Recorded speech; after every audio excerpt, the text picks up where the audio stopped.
Said they were impressed with how well I took the abuse yesterday. Were you anticipating that from the British crowd? Yeah, I was, because I think the British have a little, it's a different sense of humor than you do in America. You know, it's a little more aggressive, a little more witty.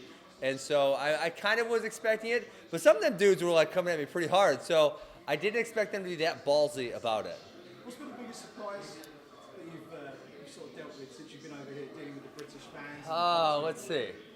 You know what? I wanted to see London. I didn't know how much. Everyone says, "Oh, London's always cloudy and rainy." It's like I don't think the weather affects me. It's fantastic. I mean, my wife and I were at the Tower of London today. We saw Westminster Abbey today. We really enjoyed it. I've had a blast. Is it your first time in London? First time, yes. Any part of England. Are you enjoying it? I am a lot, yeah.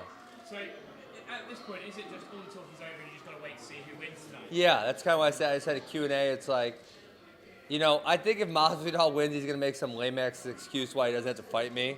I think Till's in. I think I got him hook, line, and sinker. The other day he said something crazy like, it was funny because he said he'll have to work his way up the rankings. Meanwhile, he's fighting a guy that's ranked number 11, which I thought was pretty funny. But it seems like I got him, and especially if I'm able to goad him in front of his hometown crowd, I just don't think he's gonna have anywhere to go but say yes. See, when he ran out yesterday to you, do you like that sort of stuff? I didn't actually see it. I was up here. It happened over there, so I watched the video after. Yeah, it was funny. It was funny. And listen, the crowd went nuts. They obviously loved it. I was just going to say, has there been anything to say about the potential for you getting in the cage after the main event? I might have been asking around to see what I got to do. We'll see. We'll see. Well, you know what? Like, I'm already on the bad side of Dana White, so I don't want to get on the worst side of him by doing something insane. So, I'm sure there's necessary measures and precautions that got to be taken. So we'll see. I think Till wins. Yeah, I would guess. How would you see that guy? I just think he's going to be a little better striker, a little more well-rounded, a little bigger, a little stronger, kind of just a little better everywhere. You've spoken about how with Robbie you didn't have anyone to talk, trash with, and obviously Darren seems to be up for it. Up for it. Do you think if you guys got into a velvet thing, I can imagine you getting under his skin quite easily, I think so too. Right? Yeah. I can imagine you can sort of, out-witticism him. Well, listen, now you're picking on Darren. That's my job. My job is to pick on Darren, not your job. So you just let me stick with my game plan. When you're trash talking people, one of the things I'm sort of spotting, sort of watching the way you go about things, you don't really go for the personal abuse angle that very. Well, it's no one really likes that. No, well, that's what I mean. Is that a Yeah. conscious decision that you sort of steer clear of that sort of stuff? Yeah, I so feel. much of it elsewhere. I feel like there's just like some lines you don't cross, and then you just see people don't really like that. It's just like they don't really want any more of that. And so not only do I not like it, the people don't like it. So if no one likes it, what's the point? Yeah, and with GSP retired, I know he'd love to face GSP. I don't think he's all the way retired. You think there's a chance he might come back? Damn straight, there's a chance.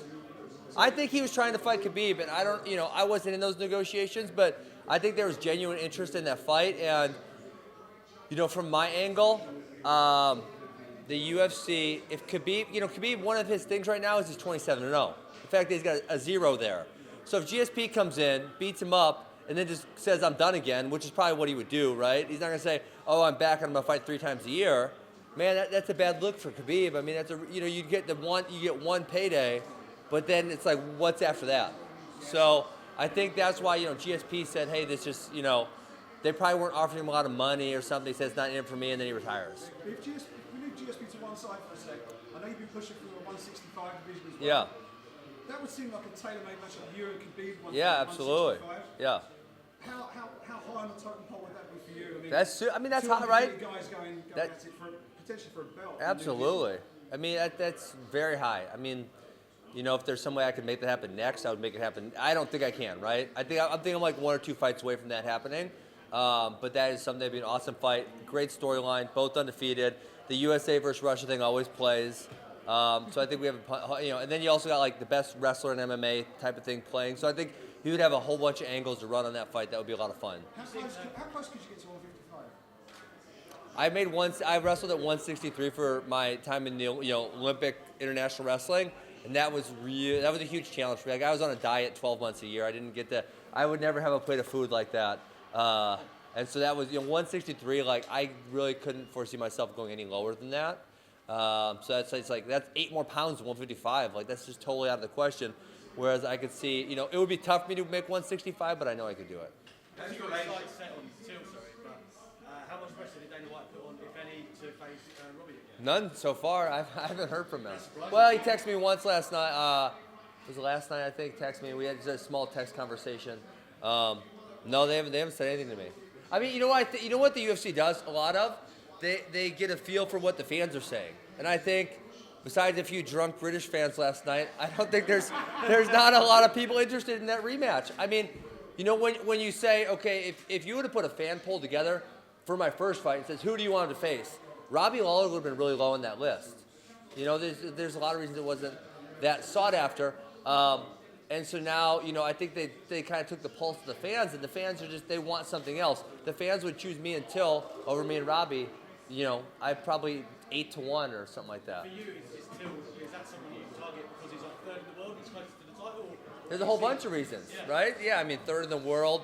I think I beat him pretty easy. I think he talks trash with me. I think he brings in the British crowd. I mean, I think there's just a whole bunch of reasons. I think it makes a lot of sense. You said you wanted to fight him in Chicago, right? That's the date you'd like. I think that'd be a great one, especially if he comes out unscathed tonight, no major injuries.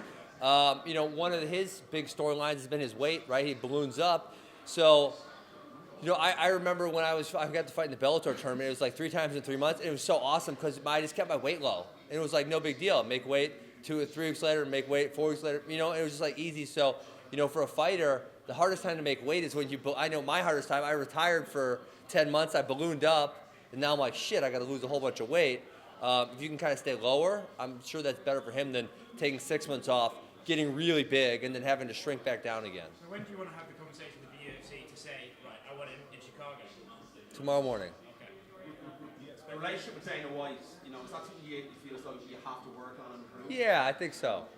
How do you go about that? Well, I'm going to work on it. I was texting the other day, so we're going to work on it. What was said in those texts? That we're going to get together at some point here in the near future. Okay, when you were with One, obviously, the whole ethos of their organisation and martial arts in Asia is completely different. Yeah.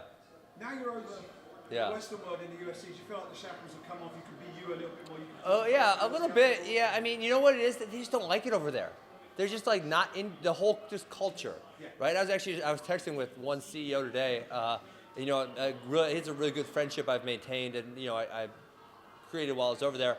And he's like, you're just so in your element with these British people trying to harass you. He's like, you're great on the mic, and he's like, it's so cool seeing that come out because obviously, we didn't have it in Asia. People just weren't into it, so I just, I didn't do it. Did you find that you weren't able to be yourself out there? You had to sort of be a little bit more.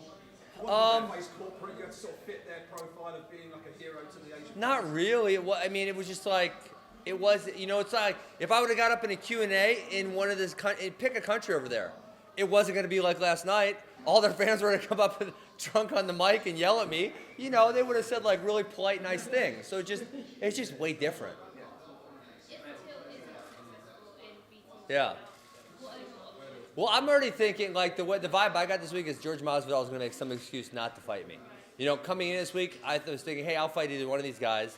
Masvidal is ranked 11th, but if he beats the number 3 guy, he's, probably 4, 5, 6, 7, somewhere in there. And now he's just the way his interviews came off, he's going to find a whole bunch of reasons to say no. So if that does happen, I'm just going to kind of have to look at the division again and see who I can match up with. And if Colby does get the next shot at Usman now? Yeah, that's not guaranteed. So who knows? Maybe that's still in play. We don't know. Yeah, you know what? I actually, as much as I don't like Colby, I'll be fair. He does deserve it, right? He had the interim title. And the reason they kind of skipped over him was because they tried to make him versus Marty for 233, and he said no, right? He said I'm not fighting. I think he's scared of Marty a little bit, personally. And that was where I kind of tried to put myself and said, I'll fight him. I'm here. I know he's really tough. I'm here to fight the best guys. That's what I'm here for. I know it's going to be a challenge. I'm okay with that. And Colby said, I want nothing to do with it. And so that was why Colby got skipped. And now they're letting him back in the mix. But, if you think of, there's no real heat between Usman and Colby. It's not there. There's real heat between Usman and me. I don't dislike him, but he came at me like a honey badger. So whatever, let's do this. And then number 2 is, if you just look at the surge of interest in me, I think me versus Usman sells a lot more. And if you're Usman, you're saying, well, let me read my contract here. Oh, I get paid on the number of pay-per-views, right? He gets one fee, but he gets paid on the number of pay-per-views. And I'm saying, if I'm Usman, I'm saying, damn, how many pay-per-views is Colby going to sell me? How many pay-per-views is Ben going to sell me? Ooh, that's going to be a lot more. Ooh, my paycheck's going to be a lot more. I'll take that one. You're generating loads of traffic right now, loads Yeah. of clicks. There's a lot of attention coming your way. Yeah. You had a really exciting fight with Robbie Lawler. Yeah. One of the reasons why it was so exciting was Because I got my ass beat for a minute. yeah. Yeah, Now it was not your good. game is very much wrestling based. Yeah. People smother them, shut them down. Now, traditionally, that's something that tends to not go down well with fans. But that's not true. That's a false narrative. I'm going to stop you. It's a false narrative. Okay, take Conor out of the picture. Who's the best seller ever? Ever. Chael. What? Chael or Bisbee. No. GSP. So seller. GSP's like pay-per-view Oh, seller. sorry. Okay, GSP is the number 2. Yeah. Who's the number 3? Brock Lesnar, also wrestler. Who's the number 4? Ronda Rousey, also used just grappling. So the narrative that grappling doesn't sell is just false. After Conor, number 2, 3, and 4 are all grappling-based people. So that narrative is just not there. And I would even go number 5 is probably, I would guess, John Jones, maybe DC. So really after Conor, you're going almost all wrestlers. So with that, they all had that It's a air personality of, thing. It's a they all had personality. that air of sort of unbeatability when they're on their rise up. You have Yeah. that right now with your Yeah. own record as well. So that's something that you presumably you're going to That helps too, yeah. push. 'Cause But the it's wrestler who does personality. that and then occasionally loses. Yeah. That gets a bit stale, right? It's personality too, right? I mean, that has obviously if Conor's record / skill set is not like far beyond anyone else. What was far beyond anyone else was his ability to sell a fight and create drama and have a personality. That was what set him apart. It wasn't his ability to fight. I mean, he was 1-1 against Nate Diaz, and the one he won was highly questionable. Nate Diaz is a 500 fighter in the UFC. He's not a world beater. So Conor's fighting didn't set him apart. It was his personality. And that was, I think that's, if you look at number 2 through 5, all for different reasons. Their personality was really popular. Right now, my personality, it's like, I can't figure it out. It's really weird. Because my personality was kind of like, I kind of got shit on for like close to a decade. And then all of a sudden something switches and everyone loves me. And I'm like, I don't know what freaking happened. I'm doing the same thing I was the last 8 years. And so for whatever reason it is, right now my personality is catching on. And I think that, that's obviously what sells. You have 2 or 3 in a row. Sorry, 2 or 3 in a row. Yeah. You're up there at the top of the division, so you get hold of that belt. Yeah. And you keep winning and you keep dominating with your wrestling. What's going to keep you selling? Is it going to be the fact that you're unbeatable and people want to see you get beat? Well, let me Or is sell, it that let me people sell, wanna and then see I'll tell get you. beat? I think both, both. But once I start selling, then I'll tell you. Guys, we have time for one more question. One more. Now I gotta go pick up my wife. Going back to Colby and Usman, who do you see coming out the minute? I think Usman wins that. How do you think? I just say, kind of like I said about Till and Masvidal, I just think Usman's a little bit better everywhere. A little bit better wrestler, a little stronger, a little better striker. It's kind of like I said, a little better everywhere, and that's a hard recipe to beat. If the other person's just a little better than you everywhere, there's just not a huge route for victory.